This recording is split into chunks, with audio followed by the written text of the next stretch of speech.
National Weather Service office in Indianapolis. The preceding signal was a test of the public warning system on weather radio station KEC74.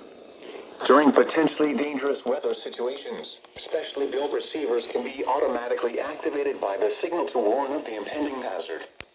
Tests of the signal and receiver's performance are normally conducted by the National Weather Service between 11 a.m. and noon Eastern Time each Wednesday. If there is a threat of severe weather, the test will be postponed to the next available good weather day. Reception of this broadcast, and especially the warning alarm tone, will vary at any given location.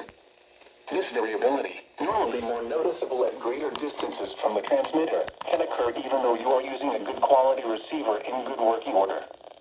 The warning alarm tone will be activated for hazardous watches and warnings for the following counties in Indiana: Boone, Decatur, Delaware, Hamilton, Hancock, Hendricks, Henry, Johnson, Madison, Marion, Morgan, Rush, Shelby, and Tipton. This concludes the weekly test of weather radio station KEC74.